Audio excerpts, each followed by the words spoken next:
Halo guys, welcome back to Korea Damit bersama orang Korea yang medok. Polo-polo mungkin udah tahu bahwa Ceyang kemarin itu ngupload video pernyataan dan kalau berdasarkan Ceyang ini bakal menjadi video terakhir. Maksudnya video terakhir bukan video terakhir untuk channelnya, tapi video terakhir berhubungan dengan masalah yang sedang ramai saat ini. Sebenarnya di live-nya itu kalau dilihat baik-baik terbagi menjadi 8 bagian. Lebih tepatnya 7 karena yang pertama itu opening. Kalau tak terjemahkan itu jadi kayak gini. Nah, ini bakal tak bahas satu demi satu setiap poin yang disampaikan di sini. Sebenarnya apa yang disampaikan Ceyang di video ini masih nggak beda dengan apa yang udah disampaikan sama Ceyang di video-video sebelumnya.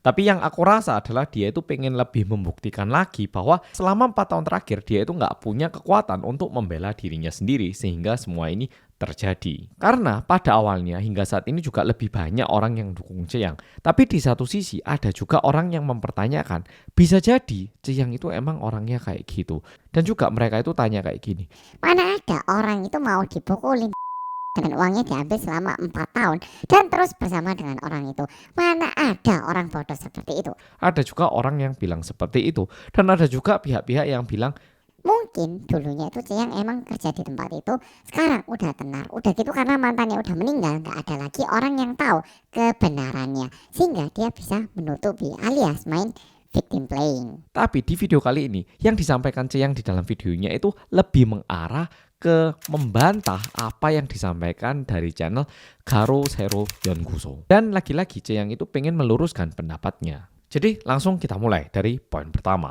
Yang pertama adalah masalah aborsi pinjam nama. Jadi sebenarnya untuk melakukan aborsi kalau di bawah minggu keberapa itu masih legal. Jadi bukan suatu tindak hal yang ilegal.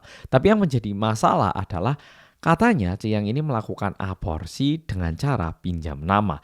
Yang menjadi masalah adalah pinjam nama. Jadi siapapun kayak aku ataupun Polo-Polo, kalau kita ke rumah sakit seharusnya kan kita menggunakan nama asli kita ya toh. Kalau enggak bisa disalahgunakan. Bisa jadi seorang penjahat dia melakukan oplas dengan nama orang lain sehingga jejaknya itu nggak bisa dicari sama polisi. Ataupun misalnya seseorang hamil setelah berselingkuh tapi biar nggak ketahuan dia pinjam nama dan melakukan operasi aborsi misalnya. Ataupun seseorang yang kecanduan sama obat terlarang.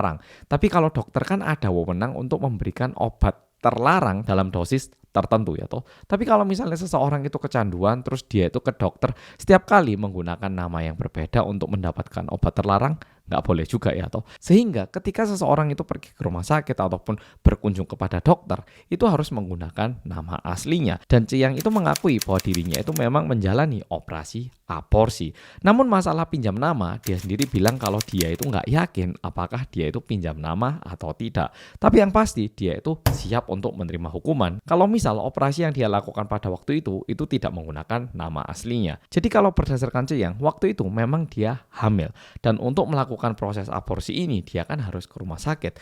Tapi katanya semuanya itu udah disiapkan sama pacarnya. Dan pacarnya itu bilang, Bisa jadi ada orang bisa ngenalin kamu. Jadi tutup muka kamu dan juga jangan ngomong sekata pun biar nggak ketahuan. nah terus katanya dia itu ke rumah sakit, terus langsung masuk ke ruang operasi tanpa ngomong sekata pun dan beres. Jadi dia sendiri nggak yakin apakah aborsi yang dia lakukan ini meminjam nama orang lain atau tidak. Tapi yang pasti dia siap menerima hukuman katanya. Yang kedua, masalah yang bagian ini jujur agak lumayan mengagetkan. Buat polo yang nggak percaya, coba ke videonya, tontonan sendiri. Di video itu, Ceyang memutar rekaman suara yang terkesan merupakan suara saat dia sedang.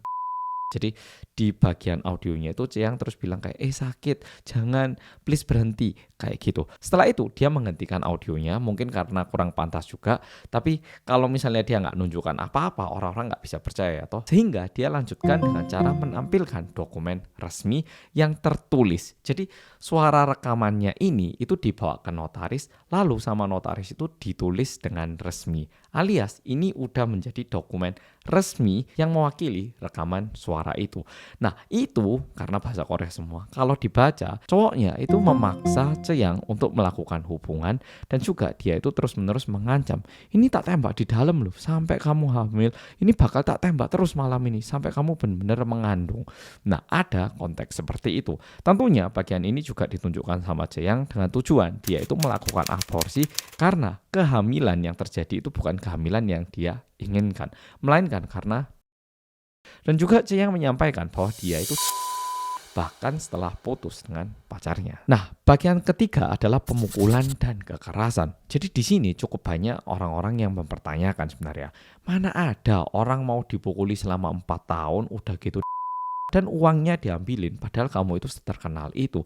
Pasti ada sesuatu yang mungkin belum terungkap. Sehingga lagi-lagi Ceyang ini memutar rekaman suara. Di situ terdengar kayak Ceyang itu benar-benar dimarahi, terus dicekik dan lain-lain. Tapi di luar itu, di akhir rekaman itu ada salah satu produsernya Ceyang yang juga datang ke TKP. Lalu ini orang melerai Ceyang dan juga mantannya biar nggak bertengkar. Dan kalau berdasarkan Ceyang, memang betul dia itu dipukuli selama 4 tahun. Tapi orang-orang sekitarnya itu baru tahu kayak 2 tahun terakhir. Dan awalnya orang-orang itu juga nahan gitu. Dan saat orang-orang lain itu udah nggak kuat untuk nahan lagi, katanya mantannya itu janji bakal tidak memukul lagi. Sehingga mereka memutuskan untuk tidak melaporkan pacarnya juga. Nah, keempat, masalah surat wasiat yang dimanipulasi. Jadi saat mantannya meninggal, dia itu menuliskan sebuah surat wasiat. Yang pertama itu di channel YouTube yang SJW, Social Justice Warrior. Yang satunya lagi ini terekspos di Berita TV Korea. Masalahnya surat wasiat yang ditunjukkan di channel YouTube sama surat wasiat yang ditunjukkan di berita itu agak beda. Ternyata pengacara yang dekat sama mantan pacarnya Ceyang ini, dia itu memanipulasi surat wasiat dan yang dimanipulasi ini dikirimkan ke YouTuber. Sedangkan yang asli itu sama kayak yang muncul di berita. Nah, pertanyaannya pasti gini, ngapain pengacara yang dekat sama mantannya Ceyang itu sampai memanipulasi surat wasiatnya? Jadi kalau berdasarkan orang-orang, kemungkinan besar dia itu melakukan ini agar Ceyang sama keluarga mantan pacarnya itu bertengkar lagi dan ke sidang lagi. Loh, ngapain? Biar dia itu mendapatkan biaya tambahan sebagai seorang pengacara. Ya sama kayak toko tambal ban yang jahat. Mereka itu sengaja naruh paku di jalan biar orang-orang datang ke tokonya untuk nambal ban. Kesannya agak kayak gitu. Yang kelima, masalah penghindaran pajak. Jadi Ceyang sendiri ngaku bahwa perusahaannya ini pernah dipermasalahkan sama kantor pajak di tahun 2019 hingga tahun 2020. Cuman kalau berdasarkan Ceyang, semua uang yang masuk ke rekeningnya ataupun ke perusahaannya itu diolah ataupun di-manage sama mantan pacarnya. Sehingga dia sendiri itu nggak tahu uangnya ini digunakan kemana dan juga dilaporkan seperti apa. Dan setelah itu Ceyang juga menunjukkan bukti rekeningnya. Dan setelah itu Ceyang juga menunjukkan rekeningnya, kayak uang masuk langsung dikirimkan semuanya itu ke pacarnya lagi. Sehingga memang betul ini sempat dipermasalahkan. Tapi kalau berdasarkan Ceyang itu udah membayar dendanya. Padahal Ceyang itu masih belum dibayar dan juga mantan pacarnya itu tidak membagikan hasil sesuai persetujuan. Tapi dalam kondisi seperti itu pun Ceyang membayar dendanya menggunakan uang pribadinya. Katanya Ceyang kayak gitu. Jadi masalah ini terjadi diakibatkan mantannya, tapi udah kayak dia selesaikan kayak gitu. Tapi ini udah diselesaikan itu maksudnya. Dan yang ingin disampaikan Ceyang adalah ini bukan perilakuku, tapi mantan pacarku dan ini udah tak selesaikan. Kayak gitu. Ya istilahnya dia itu pengen bilang ke orang-orang bahwa dia itu nggak ada percobaan untuk menghindar pajak ataupun melakukan sebuah tindakan yang licik gitu. Ya karena kalau di Korea ini dipandang serius, bisa di cancel. Dan untuk poin ke-6 dan ke-7 ini sama, dia nggak mau kerja di tempat itu ataupun ngasih uang kepada dua orang itu. Tapi karena kondisinya terdesak dan juga dipaksa, akhirnya dia sempat melakukan hal-hal itu. Tapi yang pasti Ceyang bilang bahwa itu bukan karena dia pingin kerja di tempat itu, tapi dia terpaksa untuk bekerja di tempat itu kayak gitu. Oke, jadi sebenarnya isi videonya kayak gitu, lebih ke arah Ceyang itu pengen meluruskan bahwa dia itu nggak victim playing. Karena cukup banyak orang-orang itu ngelihatnya Ceyang ini kayaknya melemparkan semua kesalahannya ini kepada mantannya seolah-olah dia bersih. Tapi mana tahu mana yang benar, mana yang salah. Karena mantannya udah meninggal. Nah ini memang merupakan sebuah pertanyaan yang juga valid. Tapi yo gimana ya? Ya memang susah. Tapi sejauh ini apa yang dinyatakan Ceyang itu seperti yang udah aku sampaikan di awal video. Oke polo-polo. Jadi video kali ini sampai di sini. Dan di akhir video itu ada satu pesan panjang yang dituliskan dari Ceyang dan juga orang-orang yang menyayangi Ceyang katanya. Tapi intisarinya adalah kayak gini. Ceyang itu lebih sakit hati karena masa lalunya yang tidak pingin dia buka kepada publik itu dibuka sama channel YouTube Garo Zero Yonguso. Memang betul di tahap awal orang-orang jadi tahu kalau Ceyang itu diancam sama beberapa YouTuber berkonsep social justice warrior. Tapi Yang bikin Ceyang lebih sakit hati adalah dia nggak pengen masa lalunya itu terbuka kayak gini. Jadi meskipun dia harus bayar, dia itu lebih nyaman dengan masa lalunya yang tertutup gitu. Dan ini aku juga setuju sih. Setiap orang itu mungkin ada sisinya yang tidak pengen dibuka kepada orang lain ya. Dan itu bukan sebuah penipuan, kecuali dia melakukan sebuah kriminal. Itu agak beda cerita mungkin ya. Dan satu poin lagi yang disampaikan sama Ceyang adalah Ceyang sakit hati karena Garo Sero Yongkuso itu tidak melakukan cross check dengan dirinya, tapi langsung membeberkan semua apa yang mereka kira sebagai fakta. Kalau ini katanya Ceyang loh ya. Dan poin terakhir yang disampaikan Ceyang adalah melebihi siapa yang benar dan siapa yang salah.